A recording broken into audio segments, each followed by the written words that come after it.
This story is from Jack. First off, I'm a 22-year-old male. I'm a bit stocky and muscular, but not fat. I'm not somebody you would try to actively avoid in a dark alley, but also not someone you would really want to pick on for being puny. I'm a pretty average guy. Anyway, before this starts to sound like your typical dating profile, let me begin. I was with my girlfriend, and it was around 10 p.m. It was dark out. We left a friend's house to meet some other friends at an Applebee's about 20 minutes away. We pulled out of the driveway and started driving. About 3 minutes down the road, I noticed a large truck following us very closely. It swerved a bit, but the driver didn't seem drunk. The speed limit was 45 miles per hour, and I was going a solid 50. It was a fairly straight road and not many cars were on it. The driver started flashing his lights. This is normally a pretty universal sign that either my lights are off, he wants me to pull over, or I'm not driving adequately. I recently had my car inspected and passed, so it wasn't the lights.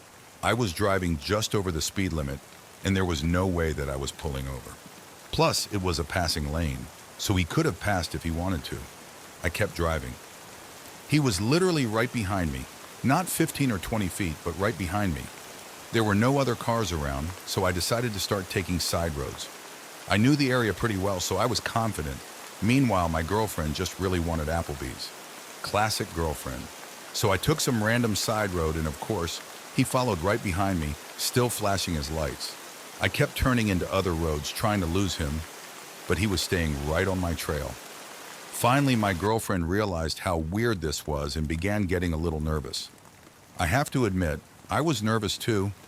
Our area has some high crime rates and some gang initiations involving running people off the road, forcing people to pull over and shooting them, and other car-related mumbo-jumbo, so we were both scared that this could be the case.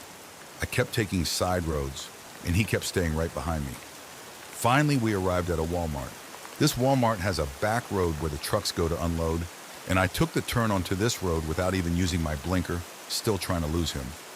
I ended up driving up to 80 miles per hour on the small back road, but this person would not stop. The small road wraps around to the main parking lot. I skipped all the stop signs and ignored all safety rules of the road. Thanks to the fluorescent Walmart lights, I was able to see that the truck was red and beaten down. I could see Applebee's in the distance, so I decided I would park and just deal with this like a man. At this point, my girlfriend was actually tearing up. This whole ordeal may not sound that scary, but trust me, it was. Once we pulled into the Applebee's parking lot, I noticed that the red truck was no longer following us. It just disappeared. I looked at my girlfriend for 4 seconds to comfort her, and when I looked up, the truck was gone. This was honestly terrifying. I pulled up to Applebee's to meet my friends inside, and they could tell we were visibly shaken up. We were so shaken up that we didn't even get any food to eat, even though we were really hungry. I managed to glance out the window and noticed the same red truck parked 3 or 4 rows behind our car, just sitting there with the lights on. I'd had enough. I grabbed the steak knife from the table and went outside to find out what was going on. When I got to the truck, nobody was inside. The back seat was full of duct tape, random tools, tarps, and other everyday items that seemed especially creepy at the time. I took pictures of the license plate and waited around for the owner to return, but he didn't. There's no doubt he saw me waiting by his truck, sweatshirt hood up, looking like a weirdo. I called the police, let them know what was happening, and left it at that. I was told to be very careful as gang initiations were starting to pick up speed in our area. The truck was the same one that followed me around, and yes, it could have just been some teens trying to be funny, but don't mess with me, my girlfriend, or Applebee's. So Mr. Truck Driver who ruins appetites and may want to kill me, let's not meet. Story from Anya continue. Story 1 Part 3. First, a bit of context as to where, when, and how this occurred. I was in rural New Brunswick, Canada at my grandparents' house. They both recently passed away, and my family was there to help clean up the house. It's located near the end of a dirt road that ends in a little lake, so there's rarely any traffic down the road, except occasionally during the day when people come to kayak or swim in the lake. The house has no running water because the pipes froze during the winter when nobody was there. But there is a little building about 200 to 300 meters by the lake that has public bathrooms and showers. It's unlocked 24/7, so we've been using this facility as our place to shower and use the toilet. So it's about 12:10 a.m. on a Monday morning, and after a week of avoiding the gross bathrooms, I was just like, screw it. I want to go take a shower and clean up before I go to bed. I grab a towel and a flashlight and start walking down there. Now keep in mind, without a flashlight, it's absolutely pitch black and you cannot see anything, which means that anybody who has a light is very visible from basically all sides.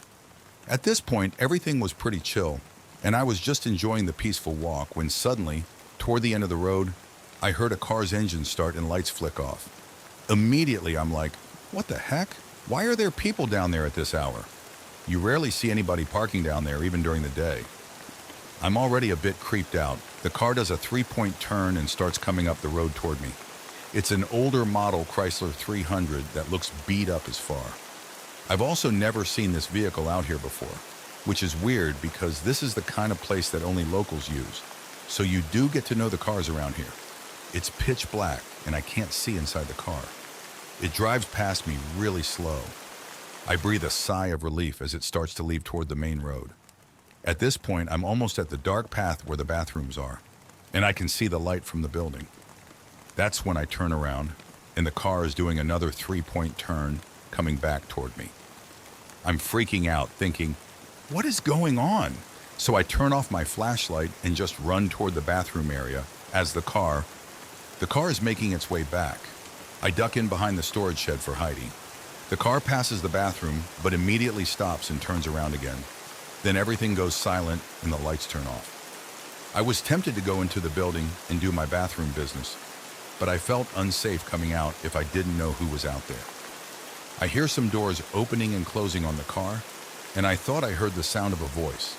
It was faint. I saw the light from a headlamp or flashlight over by the car, and I hear some walking around. I was so terrified, I thought I was going to get kidnapped or something, because I'm alone in the middle of nowhere with some weirdo in a beat-up car. I wanted to run back towards the house, but I couldn't because their car was right in front of my hiding spot, and I couldn't go that way. After about 25 minutes of sitting there, I stopped hearing the noises, but the car was still there. I decided to bushwhack through the forest to cut back to the house and avoid the car. So I safely made it back to the house and never saw that car again. My conclusion is that maybe they were doing something illegal and they saw me coming with my flashlight, so they got out of there because they thought I was a cop coming to investigate. It seems like the most likely explanation, but I'm glad I didn't have to find out.